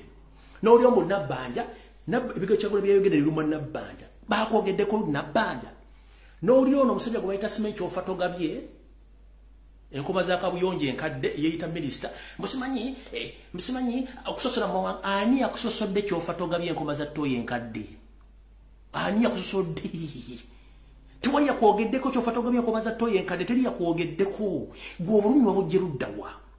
Nengina ndo musajja ono wa NRM mulindwa yasula omupira gwa Uganda batunda n'ebisebyo byonna ngajja mwasula omupira ne mubasireza fufa zonna ne mugisuula ojo yogera onanuka emimwa otuyana oli ku social media nawe ojo yasamirira ngo omusajja omusiru atalina magezi mulindwa Kyagulanyi yogedde ku linnya lyo bw'aba yakwogeddeko nti yakusosodde gwoba ofa kimukulu okujja nga nawe tugamba tuli wa kabano.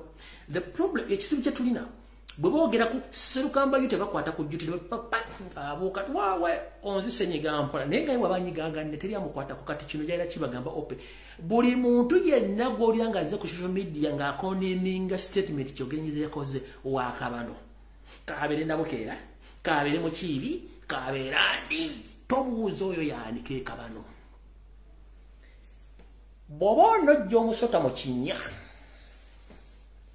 method is Bili iwaya amafuta oba komerayo ekipiira gujja kuvayo nga n'obulimi buli waggulu buti method ziri bbiri ez'okujja omusota mu mpuku iwaya amafuta oba komerayo ekipiira gujja kujja nga n'obulimi buli waggulu bwe buti kati yenna gwawulidde ajja yasama buloga ayogera buli kigambo kyonna batusosola ani yakusosodde in the first place yakwogeddeko erinnya lyo nedda.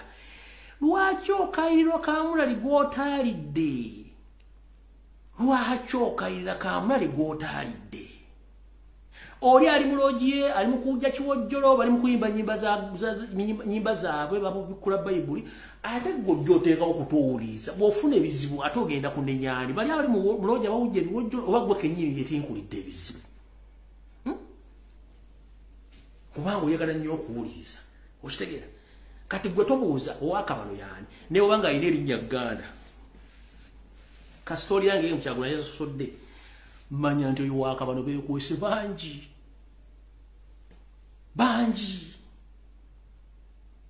naye bati okuvaayo ne batule kyobera nga binyira emisana baba beewunzise bati manye ekinyira kyewunzika bwe kiti kati bubuzi beekyo nga kiddamu kyepanga kiddamu kitambula kino kati bwe bati ekiro boogera Olunyarwanda emisana boogera Luganda tebaagala bategeera kati buli yakoze statement yenna kimanye nti ki kimanye nti yoyo kati mukuru enanga ne banno kye tuyita tribal statements mu Uganda kabaka president waazo asinga okusosula Yusuf mukama wamwe ate tayagala bannayuganda ng'Abaganda omuganda yenna ng'owagira Museveni kweno statement gye yakola gye tubaza nyira buli lunaku kiba kitegeeza nti olikaaka tuli ku bwongo zino zonna tweet za Didigi ezo na tweet za Didigi tuzina on record ng'avuma Robert Kyagulanyi Ssentamu zino zonna tweet tuzirina ng'avuma Robert Kyagulanyi Ssentamu so nawuliddeyo abavubuka bana basibira empale emyoyo nganda we yabituli abanywa amazzi g'okutaapu ne chapati zaali olunaku bazimu banya Kyagulanyi yayisiza amaaso mu bakulembeze mukulu nja nasooka kubooza mukulembeze ekigoba ayisizaamu Museveni ye mukulembeze mu Africa kyasinze okuwumula it's on record avuma buli kiramu kyonna ani yali amuwabiddeko omusango it's on record Museveni is the only president in the world who abuse his ministers and his citizens openly yakyasiza okuwemula mu nsi yonna Museveni ani yali amuguddeko omusango muhoza akola tweet n'avuma Kyagulanyi buli omu ani yali amuguddeko omusango tit for tat amazina g'enki batosobola gabira mu gaveemu okitegeere muhoza avuma Kyagulanyi buli lunaku neta tamuddangamu era bwe yadde akola step yamwogeddeko soboga nti avuma bakulembeze natulira omusajja omukulu bade sala mwogerako ono mufere ali Kenya yita pastor mukulu mondo njala kutegeeza ekigambo kimu oyina ebizibu bingi nnyo ebisinga bya Kyagulanyi byalina gwe omukubebuzabuza nga afuuka asitamye oli musajja naye webuzabuza nga omusajja afuuka asitamye kuba tuyagala bakutegeere saagala kuwa buli njala kugamba teri mu nsi yonna mukulembeze asinga kuvuma nga Museveni na mutabani we biba kyasinza ovuma kati baga nti babuzinga bakulembeze mukulembeze ki gwe bavuma era ni gwe batadde muli gwawulire gwe bataddemu tolina moral authority eyogera ku bukulembeze na munnabyabufuzi kubanga gwe n'amakago gakulemu okumanaginga even you can't manage your kids gwe omulimu okujjamu andawe yakuzaala ng'odduka olinga kikere kuba n'ekikere kibiro ne kimabira nga kiwulira amagi gaakyo gakula naye tosobola kati mukulu kakkanye fujjo kubanga gwe kenyini weeremererwa you fail to take care of yourself weeremererwa you overdue in size teri musajja aliyo best bwati onabanga ajja kulowooza no you are overdue in size weeremererwa tosobola kwefaako tokyalina kyosobola ku nsi bwe nolinga endibota y'obuleega ate obuyiseemu enkuba nga ne revenue bubanja tebannabasasula buli mu bonde ng'ojja oyogera mu bantu tolina moral authority eyogera mu bantu tolina moral authority eyogera mu bantu omuntu yenna nga mufere mukumpanya mubbi si wa buvunaanyizibwa ne bw'oyambala n'otonyange mooli oli overdue in size olinga omugugu gw'obuleega ogutonyeemu enkuba ate gulikere mu revenue mu bondi nga tebannagusasula you don't have moral authority to talk about board a national platform tosobola tolina moral authority tosobola kumanaginga mukazi wadde omwana n'abaana babakulabira bulabuzi ne kyaki yakulema okulabira erimu endiga 15 gw'ojja okumanyira abantu tolina moral authority nkola ku social media the same pastor sabanuliza abaana the same pastor jana agulye ne Katonda singa alijja mu Uganda najja n'atuuka oba tulisemesano bakiyo bagenda kukuba abantu emboko ojja kuwulira Toina moral authority kwogera ku Kyagulanyi kubanga you state agent in the state mafia. Tukumanyi lwakuba tukusiriikiridde. Ononya we out okudda mu Uganda kubanga abakunoonya ne state yennyini ekunoonya wagifera n'ofera n'abantu banna Uganda. So tolina moral authority kubanga gwe kennyini weeremererwa. You are overdue in size. So n'obwongo bwagejja kate kasita obwongo buva mu normal size kandi ajja buteeka ne kiba kitegeeza you can't think kujja kwogera bwogezi buli kimu kyoyagala okwogera. So nalabe n'abala waliwo n'abatalina basula nabo boogera ku Kyagulanyi boogera ku nsoko eno national matter. So mulekerawo okwogera ebigero by'ekisibo mutategeera mukitegedde bulungi nnyo. Information ye badde bagero bagamba emu sameka Yesu Kristo information emu sijja gimalayo. Kati kanjala kuzanya ka video kano kabajjukize mwenna ngolina erinnya oli musoga oli munyolo oli mutoro oli musumu mu chapadola oli muko kusabino oli muki mu 7 tabagala ngo he just care about his family. Kati gwo muganda yenna agamba ni mu 7 akwagala ngere wangira mu 7 olinga enkolimbo nchidda omuganda yenna agamba nti mu 7 awagira mu 7 nga yabagamba nti abaganda you are his enemies, he will crush you. Olinga enkolimbo.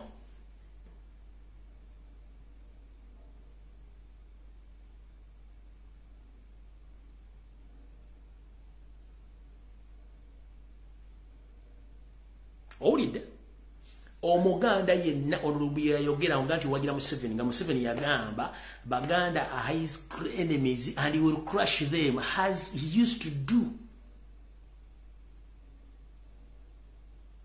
Kati ngojja nze mpagira olinga enkolimbo nkiddamu enkolimbo ebirundi ebiri. Statement here.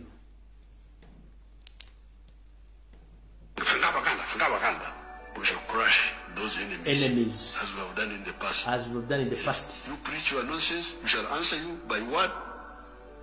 Abasajja, when you say this, but politics is about to kitunula mukamwa. Now if you say, we shall crush. We shall crush those enemies as we used to do before. Ngabe twakolanga. Kati mukulu enanga nawe Godfrey katisime asimwe. How are you doing? Before you write any bogus statement,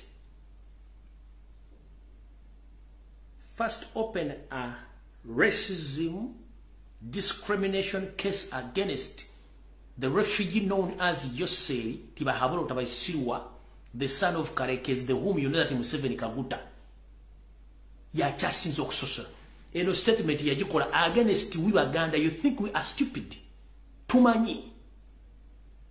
90% of all people, all prisoners, abali mu makomero kwetole gwanga lyo na Baganda. Baba vunana musango chi kubajja kottaka. Their political issues or political agendas or ideology batekesa mu komera. 95% of all mass graves eziri mu Uganda zijudde Baganda. Kiche bakola Museveni. Kati ngotulengo oyo musajja gashumba jja kuba kasabuni aje yebajjagala linga ngavo okulya amenvu agabbogoya. Nanywerako mukomboti ajjayo gatama ekizibu kye tulina nti omu ku bizibu bye tulina. Mwali musessa Abasajja kabaka kubanga mupevingira kino ekizike kyammwe. Kati mbali temukimanyi bagaye mukitegeere. Eno video Museveni asse buli muntu yenna abadde asobola okwogera n'amaanyi mu Uganda kabiri mu Nadiri ng'ate abantu bano criticizing omwana we kubanga he knew that his boy has a weakness somehow somewhere nga ba criticizers bonna alina okubajjawo bakira Kasirye Gwanga Bakizito Lwanga ba Muzata ba Anaskalisa ba Kirumira bani bonna nakati bachatta because yamanya his own blood son is a curse nga kimanya ina weakness tajja kusobola bantu bano kati nga obusita ko jatama ya chagula nyi kabaka yali amazo mufuza noleko tunulire mbata mulumbu yabika kabaka natasa kabaka kubanga nabaga mulete video nga mubika teriwo singa salize singa yafadda kubadda tuweze mu 7 plan nga chuma Abasajja kabaka tasobola kukiza kino kizizengere kubera mu nsinga nemu ali. It is impossible. That's the reason as to why Museveni has abantu banobona, because yali nga talina substitute yenna. Nga n'abantu beyajja nawo mu nsiko akimanyi they can't allow his blood son okujja okufuga eggwanga Uganda n'atandika okusala omuko omukyo.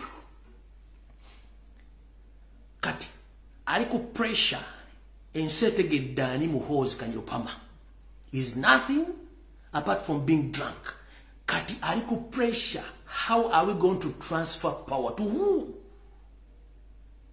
To who? They have only two people. One, Bainawo or no Omusezi. Odrek Ruabo. That's all I kuogera. Yeko Makubati Muli Musezi Muli Wabibumba to live public Temuagara. Or stand by generator. Mufonzi Mukubanga is not Uganda. First and foremost, Nacha Sola Kola. Nabagama no Kwana Bamkwanya Bukwan, Zakatanacha Sola Kola. And she got stand by generator Chigezachi. Mbu generator yindi desinga Abasanyaze gavaako. Abayina companies endira bazimanyi or chituta automatic generators nga Abasanyaze lebe gavaako temutegera ligavuddeko. Kiba kitegeeza nti Museveni kiyali abaze nti bwavaako omwana wa akwata n'ebikolobero byonna ebibaddewo ono agenda nabyo maaso. Obubbi, obufere, obutemu, obukyayi, okutta, okutemula, okuwamba bino bigende kituyita start kuba Abasanyaze automatic generators ezo. Abasanyaze tosobola kumanya nti gavuddeko. No. Ojja obulizinga ezzeeko bange evuddeko. Kati mu kibala kyasente ndite abanyonyo kitegeeza ki kubanga otayina difference. There is no difference between Museveni and his son. Mtoto wa nyoka ni nyoka kabisa. Nchini mu Kiswahili. Museveni aswadangani. Anajua vizuri mtoto wake. Ni musenge. Anakiri. Kwa sababu Museveni mwenyewe ni nyoka. Hii inaitwa kobra. Sana mtoto wa nyoka ni nyoka kabisa. Omwana w'omusota gubira musota mu gwennyini. Okitegedde bulungi. Mwenyewe anajua vizuri mtoto wake, ana akili, ni musenge, ana akili. Sasa mtoto wa nyoka ni nyoka kabisa. Kati akimanyi kiri kyazimba. Embwa ebeera mbwa ne bwogisangira nda kusitute sigala mbwa eyawukana kala n'andabirira n'esigala mbwa. Mukitegedde bulungi?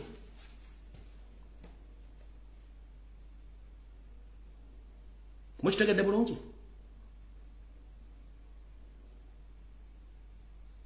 Let nobody lie to you. That is very different Museveni and his son. They are the same. Same people, different colors.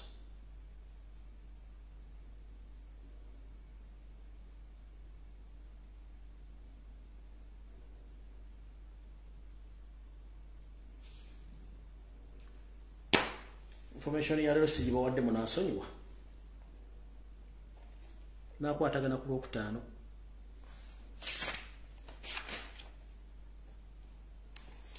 Video wedde.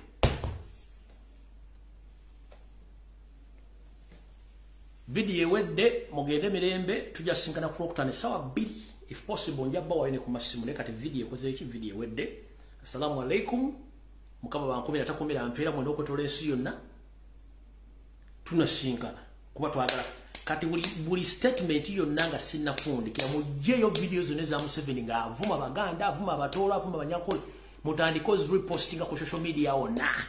Mujjeyo videos aga Shumba nga achatta nagwaddalo nakuba kasaboni kumunyikira muziteke ku social media ona. Ezivola, ezivuma, ezivumira Museveni, ezikola buli tribal statement yonna Museveni jali yakoze video muziteke ku social media mu archive. Tutegere the difference between tribalism, secularism, era ani abavuma, era ani anyoma, ani asosola, ani asimpas that mubijeyo. Buli kimu kijeyo kati. Anti baloza tusanga. Mubije bete ku social media. Museveni nga avuma ageregerera Muhoozi kitaawe bano nabagashumanga bana gwadda video muzite ku social media. Wona. Detu ja kunyoka ebigere. katerana mwe batumiddeko mwenna abekojjobolanga munonye abekojjobolanga mukola propaganda ku Kyagulanyi simanyi kwani ani nga mwetolobojja mulinga banonye misuwa gy'embizi batumiddeko nnyo ate mbeerako bangi nnyo mwebale nnyo mubale kujja lwamuyita Lumbuye atakogga atagejja ate nga wali mpaka lasiti mukitegedde bulungi nnyo teri kuzikisa twetaga nsi yaffe by all means ukitegedde I sign out.